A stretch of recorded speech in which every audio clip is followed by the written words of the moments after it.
Hello बच्चों, थोड़ा सा कंफ्यूजन आपको होता होगा, गारंटी से मैं कह रहा हूँ, क्योंकि मुझे भी होता था जब मैं क्लास 9th में थे।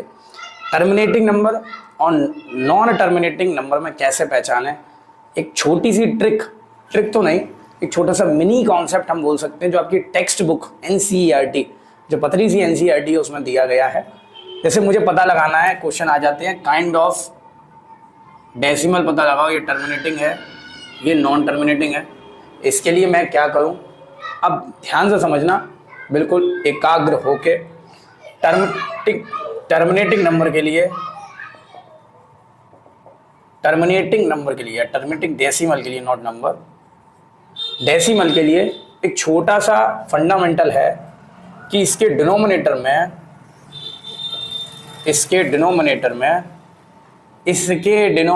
में या तो 2 का मल्टीपल होगा या 5 का मल्टीपल होगा, 2 का मल्टीपल होगा या 5 का मल्टीपल होगा, या दोनों होंगे। नहीं समझ में आई सर, बुक वाली भाषा है ये, समझ में नहीं आती, आएगी समझ में। इसके जो डिनोमिनेटर होंगे उसके अंदर वो 2 से जाता होगा, 2 की टेबल से जाता होगा, ये समझ में आ रहा होगा। 5 की टेबल से जाता होगा, ओके ना, 5 से कैंसिल आउट होता होगा, या 5 की टेबल में आता होगा। सिर्फ 2 की टेबल में आना चाहिए, सिर्फ 5 की टेबल में आना चाहिए, या सिर्फ 2 और 5 की टेबल में आना चाहिए। इसके अलावा तीसरा कोई नंबर नहीं होना चाहिए, मतलब इसके अलावा कोई सा तीसरे नंबर से जाना नहीं चाहिए, वो टर्मिनेटिंग होंगे। ठीक है ना, बात समझ में आ गई। जिनके लास्ट मतलब डिनोमिनेटर में 2 का मल्टीपल है, 5 का मल्टीपल है, या दोनों का मल्टीपल है, वो टर्मिनेटिंग होंगे। बाकी उसके अलावा नॉन टर्मिनेटिंग रिकरिंग होंगे, वो तो सभी जानते हैं 9th क्लास में आपको। ठीक है ना, जैसे 3/11 लिखा हुआ है, इसका बस डिनोमिनेटर को चेक करो, डिनोमिनेटर में 11 आ रहा है, 11 ना तो 2 की टेबल में आता है या ना 5 की टेबल में आ रहा है, तो हम बोल देंगे ये नॉन टर्मिनेटिंग है, NT। और नॉन टर्मिनेटिंग में भी कौन सा टाइप है सर, नॉन टर्मिनेटिंग रिकरिंग। इसका रीजन अपन ने इससे पहले जो वीडियो आ चुकी है या इसके बाद जो वीडियो आएगी, नॉन टर्मिनेटिंग और रिपीटिंग में डिफरेंस, ठीक है ना, पूरा क्रिएट हो, वहां से आपको डिफरेंस समझ में आ जाएगा। तो नॉन टर्मिनेटिंग रिकरिंग होगा, बस काइंड ऑफ डेसिमल में आपको टर्मिनेटिंग बताना है और नॉन टर्मिनेटिंग बताना है। ओके ना, समझ में आ गया, कोई दिक्कत? इतना बेसिक आपको पक्का तरीके से समझ में आ गया होगा, ठीक है ना। अब ये तो नॉन टर्मिनेटिंग हो गया। सेकंड 4/400, तो 4/400 इसको जैसे कैंसिल आउट कर सकते हैं, 1/100 आ गया। इसके डिनोमिनेटर को 100 को तोड़ेंगे तो सर 2 की पावर 2 हो जाएगा और 5 की पावर 2 हो जाएगा, मतलब 2 का मल्टीपल भी आ रहा है, 5 का मल्टीपल भी आ रहा है, तो ये टर्मिनेटिंग हो जाएगा। बात समझ में आ गया।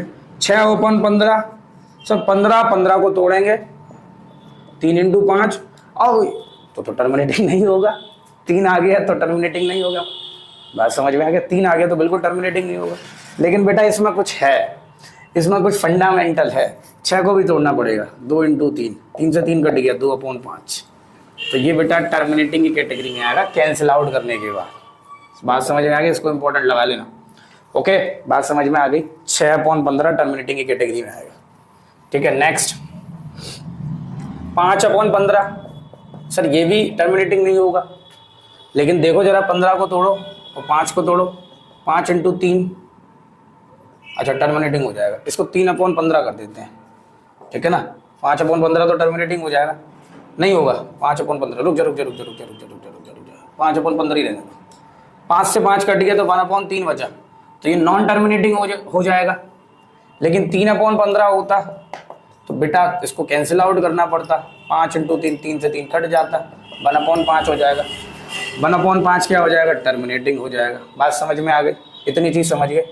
ओके, अब बचा 3/100, क्या बचा 3/100, क्या ये इससे कैंसिल आउट हो जाएगा, नहीं हो जाएगा। 100 के अंदर 2 का मल्टीपल 2, 5 का मल्टीपल 2, तो सिंपल 2 का मल्टीपल भी आ रहा है, 5 का, तो अपने यहाँ पे ये क्या हो जाएगा, टर्मिनेटिंग। मेरे हिसाब से छोटी सी 4-5-6 मिनट की वीडियो से आपके 2 नंबर पक्के हो गए होंगे। 2 के साथ साथ कॉन्सेप्ट भी क्लियर हो गया। ये कोई ट्रिक नहीं थी, छोटी सी बुक में मिनी कॉन्सेप्ट के नाम से, ये मिनी कॉन्सेप्ट तो नहीं, एक छोटा सा अंडरलाइन में लिखा हुआ है, ठीक है ना। तो जाके समझिए, NCERT में पावर होती है बहुत सारी, भले ही वो पतली है लेकिन उसमें क्वालिटी बहुत है। तो मिलते हैं नेक्स्ट कॉन्सेप्ट में, तब तक बने रहिए आयुष जैन क्लासेस के।